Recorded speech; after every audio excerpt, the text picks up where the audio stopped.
Hi, welcome to ISCT e learning module. मैं Anirudh Sharma, a certified retail trainer. आज हम अपना जो चैप्टर 4 पढ़ रहे थे उसी के देखिए आगे वाली हम लोग आज यूनिट पढ़ेंगे। पहले सबसे पहले बात कर लेते हैं कि हम चैप्टर 4 में पढ़ क्या रहे थे। चैप्टर 4 जो हमारा था वो था मेंटेनिंग हेल्थ एंड सेफ्टी। किस तरीके से अपने कार्य क्षेत्र में हम हेल्थ एंड सेफ्टी को मेंटेन रख सकते हैं। तो आज उसी में हम जो अपना यूनिट 4.6 पढ़ेंगे। यूनिट 4.6 में हम जानेंगे आज की मेकिंग वर्किंग एनवायरनमेंट सेफ। कैसे आप अपने कार्य क्षेत्र में जो एनवायरनमेंट है उसको सेफ रख सकते हैं, किस तरीके से हम लोगों को सेफ रखना है उसके बारे में जानेंगे। तो आइए स्टार्ट करते हैं। सबसे पहला जो पॉइंट हमारा है इसके अंदर कि किस तरीके से बिल्डिंग को सेव करना है, तो क्या क्या काम हमको करने हैं, उसमें जो पहला पॉइंट है हम लोगों का वो है परफॉर्मिंग मॉक इवैक्यूएशन ड्रिल।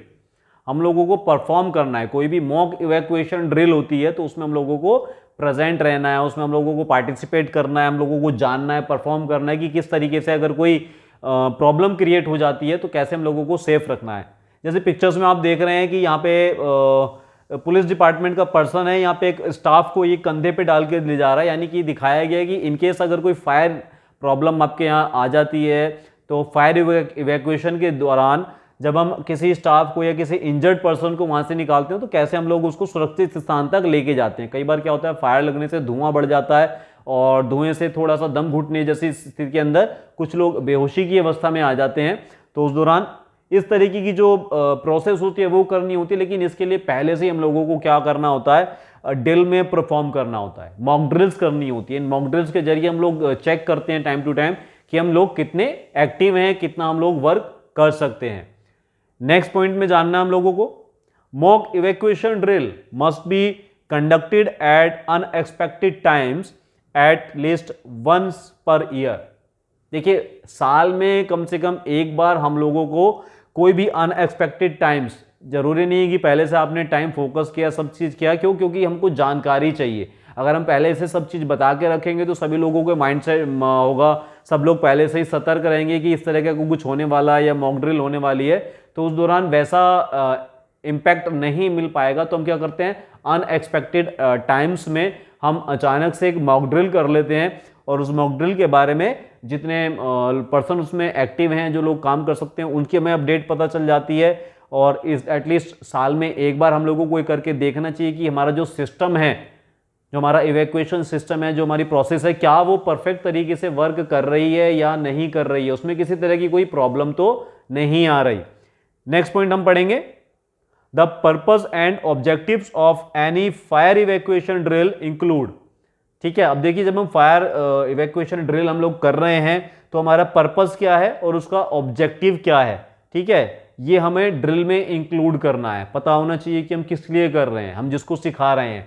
जैसे पिक्चर में आप देख रहे हैं, स्टूडेंट्स के वो बताया जा रहा है, अपग्रेड करा जा रहा है कि किस तरीके से जो अगर आग लग जाती है, ठीक है, तो फायर सिलेंडर का यूज़ करना है छोटी मोटी आग से बचने के लिए। यहाँ देखिए, लकड़ी में एक जो पार्ट है उसको, लकड़ी को जलाया गया है और उसमें सिलेंडर का यूज़ करना। एक फायर डिपार्टमेंट का पर्सन है जो उसको बता रहा है कि किस तरीके से किस आग पर कौन सा सिलेंडर वर्क होगा। तो ये हम लोगों को ड्रिल के अंदर इस चीज़ का भी ध्यान रखना है कि हम लोगों का ऑब्जेक्टिव क्या है, हम क्यों ये ड्रिल कर रहे हैं। ठीक है, इसके अलावा मेन पर्पस क्या है, हम क्या जानना चाहते हैं। ठीक है, तो ये भी हमें पता चलता है कि क्या जानना है। हम ये जानना चाहते हैं कि हमारा जो सिस्टम है, इवैक्यूएशन सिस्टम जो है, क्या वो परफेक्टली वर्क कर रहा है या नहीं कर रहा है। साथ ही साथ ऑब्जेक्टिव ये रहता है कि इससे क्या होता है, लोगों को अपडेट भी हो जाता है और हम लोगों को अपनी जो कमियां हैं वो भी पता चल जाती है। तो इस तरह की ड्रिल्स जो है वो समय समय पे होनी चाहिए। नेक्स्ट पॉइंट की बात करते हैं। नेक्स्ट पॉइंट में हम लोग बात कर रहे हैं identifying any weakness in the evacuation strategy. जब हम इवैक्यूएशन स्ट्रेटेजी पे फोकस कर रहे हैं तो देखिए, अपनी वीकनेस के बारे में हम लोगों को पहचान करनी है कि जब हम कोई ड्रिल कर रहे हैं तो कहां कहां किस किस पॉइंट पर हम लोगों की वीकनेस सामने आ रही है, ताकि हम लोगों को समय रहते उसको दुरुस्त कर सकें, समय रहते हम उसको परफेक्ट कर सकें और उस वीकनेस को दूर कर सकें। ठीक, तो यहाँ पे भी ये भी देखिए कि ये स्टाफ किस तरीके से, जो मैनेजमेंट स्टाफ है, चाहे वो किसी मॉल की पिक्चर्स है, ठीक है, यहाँ पे सभी स्टाफ खड़े हैं, सबने इसको अपडेट कर रखा है और एक स्टाफ को बताया जा रहा है कि इनकेस आग लग जाए तो सिलेंडर का किस तरीके से यूज करना है फायर इवैक्यूएशन के जरिए। ठीक है, जैसे मैं कह रहा था कि ट्रेंड होना चाहिए स्टाफ कि अगर कोई भी इवैक्यूएशन प्लान हम यूज कर रहे हैं या हम लोग फोकस कर रहे हैं, कोई आग लग रही है तो किस तरीके से हम लोगों को वहाँ पे हैंडल करनी है सिचुएशन, हम लोगों को क्या क्या वहाँ मदद कर सकते हैं उस दौरान, उस बड़ी इमरजेंसी में। ठीक है, तो यहाँ इस तरीके से स्टाफ को भी ट्रेन कर दिया जाता है, उस स्टाफ को भी बताया जाता है, ठीक है, ताकि अगर छोटी मोटी कोई घटना हो तो तुरंत उस पर काबू पाया जा सके। तो पहचान हो जाती है इस दौरान हम लोगों को कि हमारी की वीकनेस क्या है। ठीक है, अपनी वीकनेस पे हम लोग फोकस करते हैं। ये ड्रिल होने से जो लूज पॉइंट्स हैं, ठीक है, वो या जो लूप होल्स हम लोगों के पास हैं वो हमारे पता चल जाते हैं, जिसको हम समय रहते पूरा कर लेते हैं। नेक्स्ट पॉइंट की बात करें तो नेक्स्ट पॉइंट में क्या कह रहा है, testing the procedure following any recent alteration और चेंजेस टू वर्किंग प्रैक्टिस।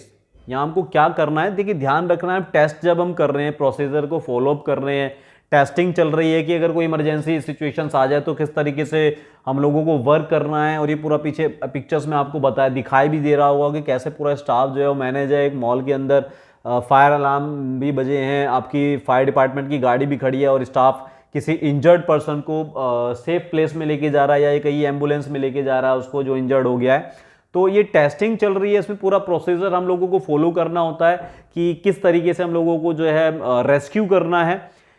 यहां हम लोगों को क्या करना है कि कोई ऑल्टरेशन भी हम लोगों को या कोई चेंजेस करने हैं सेम टाइम वर्किंग प्रैक्टिस में, तो हम वो भी कर सकते हैं। ठीक है कि नहीं, क्योंकि हमें देखिए अभी पीछे जो मैंने बात करी कि वीकनेस भी पता करनी है, हमारी वीकनेस कहाँ है। तो अगर उस वीकनेस को सेम टाइम दूर किया जा सकता है, कोई स्टाफ पर्टिकुलर वर्क नहीं कर रहा, दूसरा ट्रेंड स्टाफ हमारे पास है, तो तुरंत हम लोग उसका ऑल्टरेशन भी देख लेते हैं या चेंज टू वर्किंग प्रैक्टिस, उस वर्किंग प्रैक्टिस को हम लोग चेंज कर देते हैं कि इसको ऐसा नहीं, इस तरीके से जैसे बेहतर तरीके से परफॉर्म हो। अभी जी की जो सिटिंग है, ये गद्दी सिटिंग है, इसमें जो स्टाफ बेहोश हो गया उसको ये सिक्योरिटी गार्ड स्टाफ जो हमारा है, ठीक है, ये इसको परफेक्ट तरीके से लेके जा रहा है, इसको अच्छी तरीके से पहुंचाएगा, चाहे वो एम्बुलेंस में लेके जाए और तुरंत इसको जो है प्राथमिक उपचार दिया जाएगा। तो क्या सिटिंग है, किस तरीके से लेके जाना है, कैसे आपको प्रेजेंट करना है, सेम टाइम अगर उसमें कोई चेंजेस है तो हम लोग प्रैक्टिस के दौरान कर सकते हैं। नेक्स्ट पॉइंट के बारे में जानेंगे। नेक्स्ट पॉइंट हमारा है familiarising new employees with the procedure. हमारे जो नए एम्प्लॉयज हम लोगों के साथ जुड़ रहे हैं उनको भी हम फैमिलराइज करना है, यानी कि उनको भी पता होना चाहिए कि क्या प्रक्रिया है, किन प्रक्रिया का इस्तेमाल करना है, अगर किस तरह की कोई प्रॉब्लम्स हम लोगों के सामने आ जाती है तो इमरजेंसी में किस तरीके से उनको हेल्प करनी है अदर्स पर्सन की। तो यहाँ समय समय पे जैसे हम लोग कह रहे हैं कि नया स्टाफ हम लोग कंपनी के साथ जुड़ता रहता है, तो समय समय पे उन लोगों को इन ड्रिल्स के बारे में अपडेट करना है, समय समय पे उनको बताना है कि कोई इमरजेंसी आती है तो किन किन चीज़ को हमको फॉलोअप करना है, क्या क्या हम लोगों का कार्य होता है। तो देखिए जैसे यहाँ पे पूरा स्टाफ खड़ा है और गार्ड भी खड़े हैं और यहाँ पुलिस डिपार्टमेंट से या फायर डिपार्टमेंट से जो लोग आए हैं वो स्टाफ के जरिए स्टाफ को भी मदद करने की, कैसे दूर से खड़े होकर, बिल्कुल पास नहीं, आग के दूर से खड़े होकर किस तरीके से फायर सिलेंडर को यूज करना है और उस दौरान आई सिचुएशंस को कंट्रोल करना है। नेक्स्ट जो पॉइंट है हम लोगों का वो है testing all arrangements for disable people. ठीक है कि अब देखिए सबसे जो बेटर पॉइंट, अभी पीछे हमने सिंबल भी देखा था कि डिसेबल पीपल को निकालने के लिए इमरजेंसी एग्जिट कौन सी है।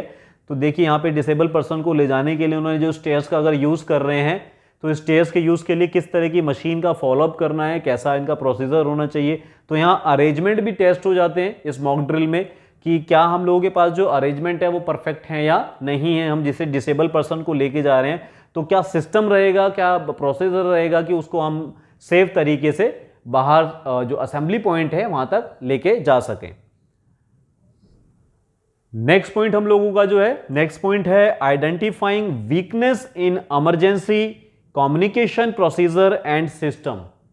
ठीक, देखिए पूरा एक फोकस है, सभी ट्रेंड स्टाफ यहाँ पीछे आपने देखा होगा बैठे हैं। ये क्या कह रही है, पहचान करने हैं, यहाँ पहचान हो रही है किस चीज की कि कौन कौन से वीकनेस हम लोगों की यहाँ पे रही है पूरी मॉक ड्रिल के जरिए। जब एक बार मॉक ड्रिल पूरी हो जाती है तो जो वीकनेस पॉइंट है उनको लिख लिया जाता है। तो यहाँ हम चेक करते हैं कि हमारी जो वीकनेस है इमरजेंसी कम्युनिकेशन के जरिए जो प्रक्रिया हमने यूज करी है, ठीक है, तो कैसे उस सिस्टम को हम सुधार कर सकते हैं, कौन कौन सी वीकनेसेस हम लोगों के सामने आई है या जो लूप होल्स हैं वो हम लोगों के सामने आए हैं जिनको हम बेहतर तरीके से समय रहते पूरा कर सकते हैं। तो उन वीकनेस पे भी हम लोग एक फोकस करते हैं, एक मीटिंग करते हैं और जानते हैं कि उनको किस तरीके से पूरा किया जा सकता है। नेक्स्ट पॉइंट की तरफ चलते हैं। नेक्स्ट पॉइंट क्या कह रहा है, identifying positive and negative reaction of staff members with the designated responsibility.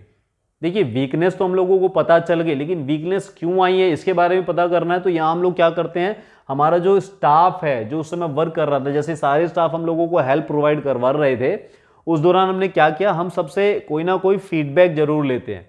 तो हम लोगों को आइडेंटिफाइंग करना है कि पॉजिटिव और नेगेटिव रिएक्शन क्या रहा है, क्या पॉजिटिव रिएक्शन था, क्या चीज़ परफेक्ट थी, और क्या नेगेटिव रिएक्शन उन लोगों का रहा किस चीज़ में, कि हमने स्टाफ मेंबर को जो जो रेस्पॉन्सिबिलिटीज दी थी या जो रेस्पॉन्सिबिलिटी पहले से उसको डिजाइन किया गया था, डेजिग्नेटेड की गई थी कि आपको ये काम करना है, उस दौरान क्या नेगेटिव रिएक्शन उसका रहा और क्या पॉजिटिव रिएक्शन रहा। तो ये सभी जो एम्प्लॉयज़ हम लोगों ने वहाँ सेटअप करे थे या डेजिग्नेटेड थे, उनसे हमको इसके बारे में जानना है, पहचान करनी है।